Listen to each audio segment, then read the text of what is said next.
So after yesterday's Rain On Me reaction video, I got a lot of requests asking for a What Should Have Happened Artpop era video, and I feel like that's a great suggestion because first of all, I fucking love Artpop.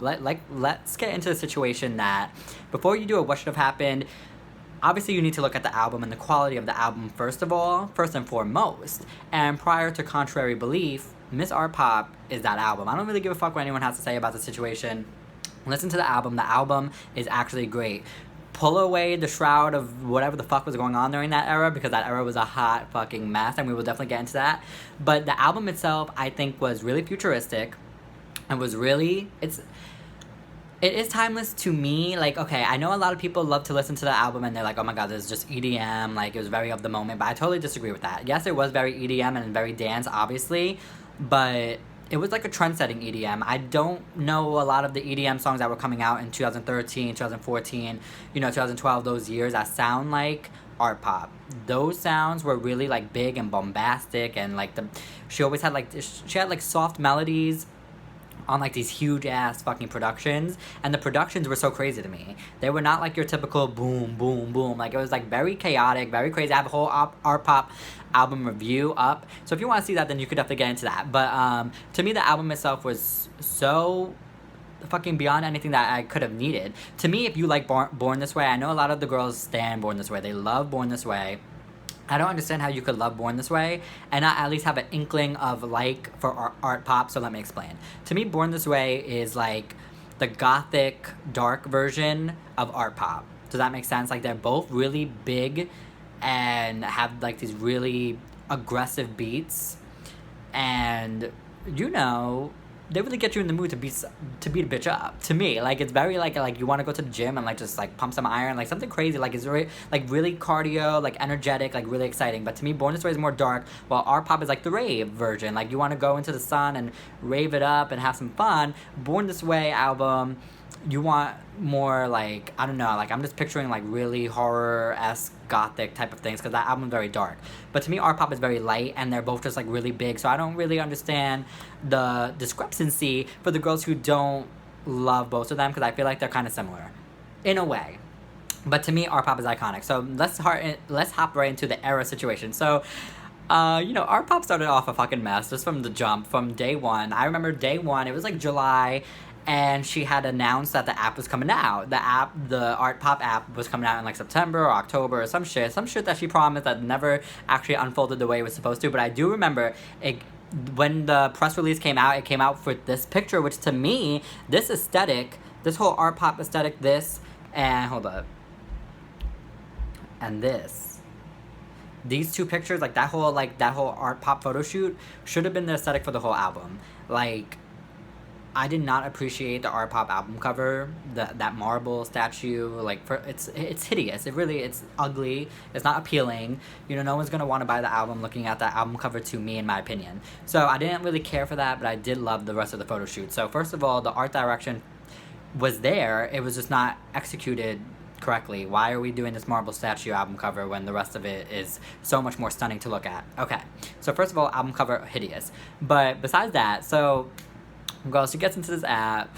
She's talking about, I don't know if you guys remember the press release, but it was so fucking dramatic. Like, it was so over the top. Like, we are going into a reverse Waholian expedition, and we are going to have these auras, and we're going to another planet, and we're doing this, and we're doing that. Which, first of all, I fucking love that whole concept. Like, honestly, as dramatic as it was, I thought it was so cool. It was so artistic. It was so creative. I love the whole idea of like different worlds, and like you log on. Like, it had this whole thing, like you're gonna have different auras. You log in, you like take a personality type of quiz situation, and then you are put into like an aura house, planet, whatever the situation is.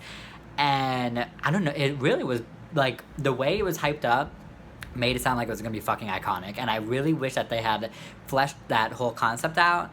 But instead, when the app actually came out, it was a couple GIFs, like, it was like a couple GIFs that said like Artpop on it, and like the album, you could listen to the album if you bought it. So that was really the extent of that app. But the way that it was supposed to be like a social media thing, like forums, chat rooms, like all this situation, like auras, you put like Harry Potter and Hogwarts, like very much like something so crazy. And I really, really appreciated her creativity during that moment, but it didn't quite execute the way it was supposed to whatsoever. So that was the first mistake of the era. But Honestly, whatever. So scroll past into August. Now, I don't agree with the first single being Applause at all. Like, if it was me to what should have happened, first single should have been Venus. To me, Venus is like the perfect example of what the album was supposed to be like. It's very bombastic, it's very huge, it's still like light and fun, like it has that positive mood, but it's also, you know, the beat is very in your face and aggressive. So many hooks on that song, and I feel like, you know, it's just a superior song. To me, Applause is not even one of the better songs on the album. It's more, to me, that song is very just light, like, you know, they were like, okay, girl, we love this new sound that you're coming for, but the GP, the general public, is not gonna live for this sound. What we need is, you know, something more light. Applause. But to me, Applause, you know, it came off that way. It came off like you were trying to give like a more easy to listen to radio version of what you were doing on the rest of the album, and to me it just wasn't authentic. To me it just didn't work. It's definitely my least favorite song on the album. If it comes on, I'm definitely listening to it, I'm bopping to it, but it's not like, to me, Venus would have been the perfect example of how to start the album now, because first of all, look at that GUI video that she ended up doing, and that had that whole Venus introduction. That should have been how the music video should have been, like light and the water and the pool and like the mermaid aesthetic. It all would have made so much sense. You know, Venus, the planet of love, you could have used that mermaid thing that she did on the VMAs, which made no sense to me because it just didn't like attach to like the rest of the, like, there was no running theme. What the fuck was going on? There was so many, like, we have the auras, we have the mermaid, we have the marble Artpop, you know, Warholian situation. Which one are we? Like, where, there's no common line throughout this. There's just so many different ideas, like giving you very Gemini vibes, just throwing everything spaghetti at the wall. Like, you knew that she has so many ideas, and I love that, and I love that for the album and the whole situation, but girl, nothing was making sense. So where's the string of commonality going through this? Like, I don't know, why are you a mermaid here and then you're skipping down the yellow brick road and in the next performance being Dorothy and the Tin Man and the Scarecrow? Like, nothing is actually coming together to make a cohesive sense. Like, you just, I just remember going through this era and I was like, girl, I don't know what is going on. Like, what the fuck is going on? Like, as a stan at that moment, I was like, I just don't get it. I mean, I actually love the aesthetics, but it just didn't make sense, and I don't like when things don't make no type of fucking sense. So if you started with Venus, first of all, it would have been a bigger hit because to me it was just way more catchier, way more interesting, and, you know, people were so hyped for new Gaga. You know, Born This Way was huge. It kind of started to tap her off at the end of the era, but everyone was so ready for the new Gaga stuff. So when you come off with Applause, which was cute, it just didn't really give me what I needed. So Venus should have been the first single. Now let's hop into the situation when Ms. Gaga decided to do a pop emergency, which, okay, let's just, oh my god. If you really think about it, Gaga was actually way beyond ahead of the times with the way that this whole era unfolded. First of all, the whole pop emergency thing became such a meme, and it still is used to this day, so trendsetter. She really did trendset a couple of things with this era. That, the whole pop emergency thing, like, that was, like, really, like, something that we still use, and I think is, like, really funny. Especially when it comes to leaks. So that's one.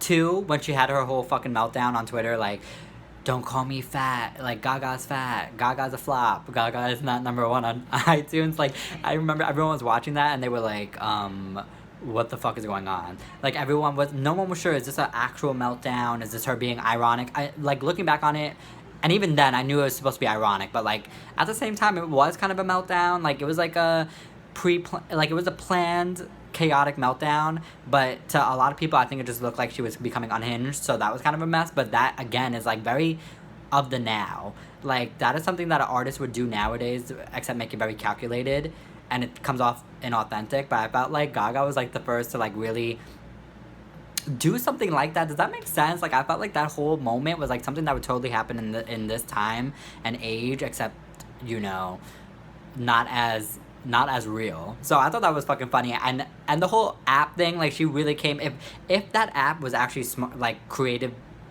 correctly, bitch, we would have snapped. Like, we would have been, like, in 2020 doing that. Like, we would all been doing our auras and, like, going on Twitter and, like, sharing what aura you're in, what planet you're on. We all would have been on the app. Like, I felt like she really, her ideas were really ahead of their time. They just were not executed correctly, so that's the whole problem, but whatever. So the whole pop emergency thing happens.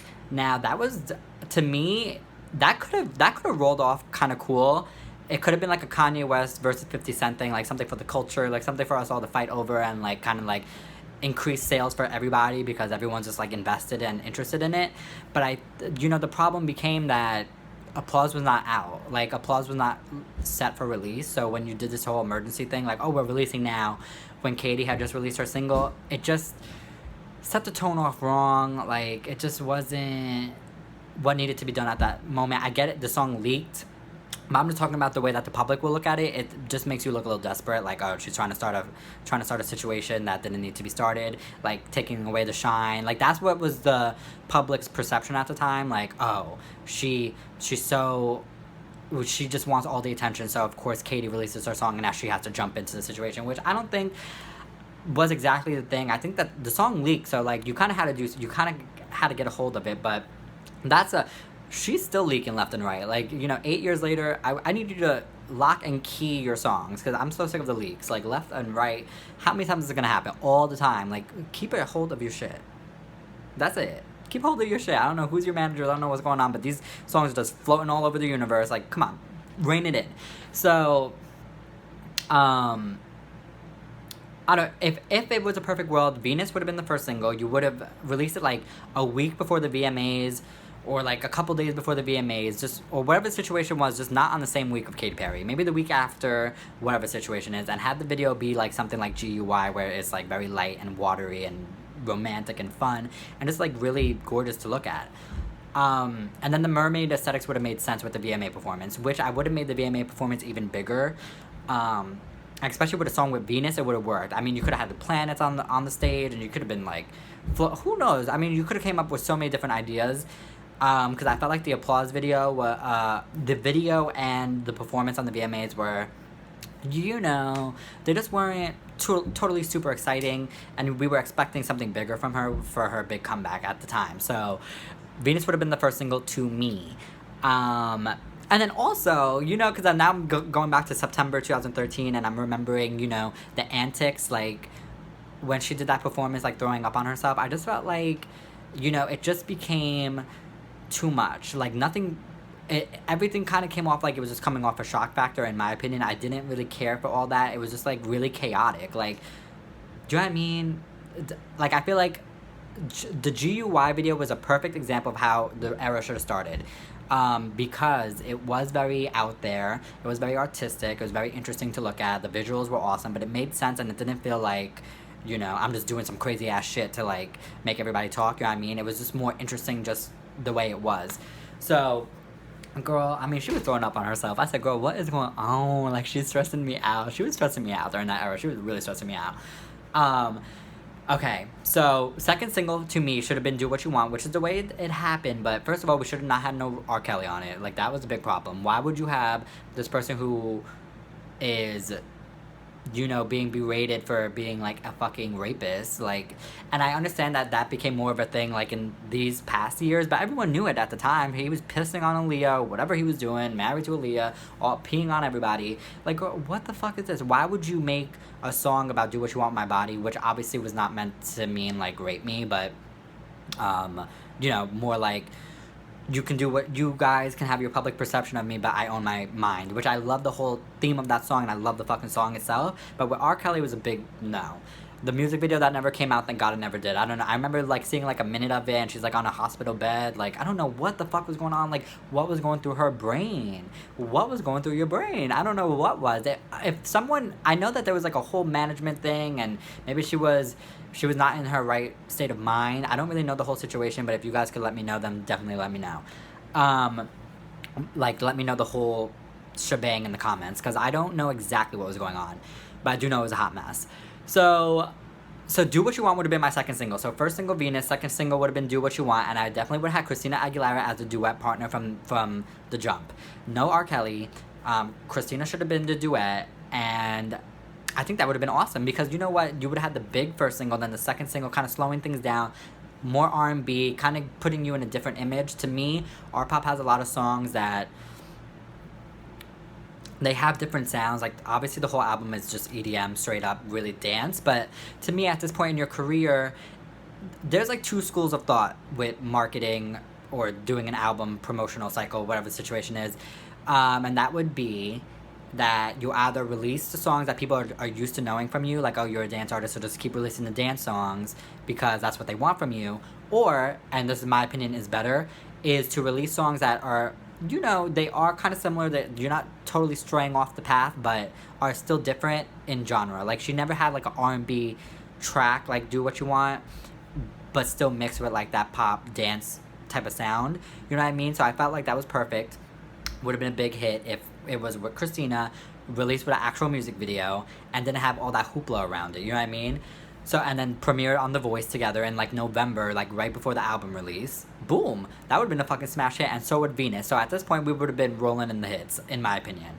So, and then the third single should have been Gypsy, period. Because, again, it's still dancey, but you're kind of giving a different sound. Like, that was very stadium, like, it was very much an anthem, and it kind of had, like, a rock sound-ish, but, and it was still dancey, but it was, to me, one of the most catchiest songs on the album, and it was the most bring the people together type of song. Like, it's very much go in the stadium, everyone knows the songs, everyone's jumping up and down. It's like, you know, very kind of like Edge of Glory, which to me should have been like a #1 huge motherfucking smash, but we could have done it with Gypsy, and the music video could have been really cultural and really exciting, and still would have went along with this whole art pop, you know, planets and galaxies and the different cultures and auras. Like, it kind of could have, you still could have put that string through the situation.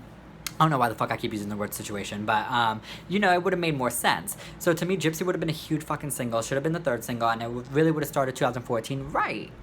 Like, put it in the springtime-ish, like, something like that, and that would have been a perfect third single, because, first of all, there was, like, a 5-month gap in between Do What You Want and then when she released GUY in April, and she was like, okay, we're restarting the era. First of all, restarting the era doesn't work. It doesn't work. I remember, like, being really excited for that when that happened, but at the end of the day, that doesn't work. You either have to scrap the whole album. It's kind of like when Britney had, you know, was going through her comeback with Circus, and her team originally wanted to start the comeback with Radar being the 4th single from Blackout. And then they said, no, let's just start a brand new album, start a, like, brand new fresh slate, which she should have done. But honestly, it doesn't matter, because that music video fucking snapped, and no matter what, it's not like she was going to release a brand new album right at that moment, so it would have made no sense. But, you know, the 4th single should have been Manicure to me, and then wrap up the era, because after 4 singles in 2014, we're not really doing more than 4 singles typically, but Manicure would have been a great one, because, again, we're kind of switching up the sound. This one was very, like, hard rock type of sound. She could have done a performance on, like, the Grammys or the American Music Awards or whatever the situation is, and done something with, like, Metallica, like, playing the guitars, and, you know, just really cementing her legacy as an artist who can do a bunch of different sounds. Like, she would have had the R&B sound with Do What You Want, the stadium sound, and, you know, anthem sound of Gypsy, to, you know, just a hard rock, straight up rocker type of song like Manicure. And, you know, really went through all the different types of sounds so that people would buy the album and be like, oh my god, look at what she can do. And also, yeah, so that would have been my 4 singles for the era. Venus, Do What You Want with Christina, Gypsy, and then Manicure. I think that would have been a perfect era. Also, to me, because the album has so many great songs, to me, every song is a hit. Besides, like, Mary J. and Holland, which I do not like, and Dope, which is to me personally. I know a lot of people like them, but the thing is, what I would have done throughout this era was do a lot of music videos, visuals, and performances that were able to promote the rest of the songs without making them singles. Does that make sense? I do know, get another broken promise from Gaga during the art pop era, was that she said that she was going to make every song a movie, which actually brings me back to her being a trendsetter, because if she had done what she said she was going to do, which was make a movie for every music video, and she said this back way before the art pop album even came out, maybe even in 2012, she said she wanted to do a movie for every music video, which would have been so perfect and genius. But she didn't do that, of course. But then, you know, Beyonce came out with the visual album, which kind of jump-started the whole, like, making a music video for every song. See, now, if Gaga had done it first, like, how she was gonna do it, again, she really was ahead of her times ideologically, but she just didn't execute them, which kind of annoyed me a lot. Artpop would have made the most perfect visual album if she went in the way of GUY and less in the way of, like, the Do What You Want, or, like, you know, just, like, the really just controversial thing just for the sake of being controversial, which I didn't appreciate. So that would have been my 4 singles. Y'all let me know what you guys would have done for the 4 singles. Let me know what you guys thought of this era. I thought it, you know, and let me know what you guys think of the album. You can watch my album review elsewhere. There's like a Fayik 0 or whatever the fuck my username is, Fayik Artpop review. You'll find it. Let me know what you guys think of the album, and today in 2020, I still love it. I can listen to it, and it's just a smash. Like, every song to me just sounds, it's so aggressive, and it just punches you in the face. Like, it's so good to me. It's just perfect production, great melodies. It's really awesome, and it's very visual. Like, you listen to it and you immediately get all these different types of visuals, which is what I think she was trying to do, and unfortunately it was not executed the way it needed to be. So y'all let me know what you guys would have done with the singles, what you guys thought of the era. To people who were there during the era, what did you guys think? I remember just being like I didn't know, I felt like I've never seen a more chaotic era in my life. Like, to this day, I've never seen a pop album era go that astray. You know, usually when an artist like flops, like have their flop era, they kind of release one single, maybe the second one, and then you kind of disappear. But with Artpop, she was simultaneously there and everywhere and a mess, and simultaneously nowhere to be found. Like, it was just the dichotomy of the hot mess that was going on. It just made no sense, and to me, it stressed me the fuck out. But you know, it was definitely an era to remember. It definitely was. But it didn't. But the album itself, I mean, you could trash the era all you want because it was a hot mess. But the album itself was art pop, girl. It was gorgeous. I love it. And yeah, y'all let me know what you guys thought of this video, what I would have done, what you guys would have done, and thanks for watching.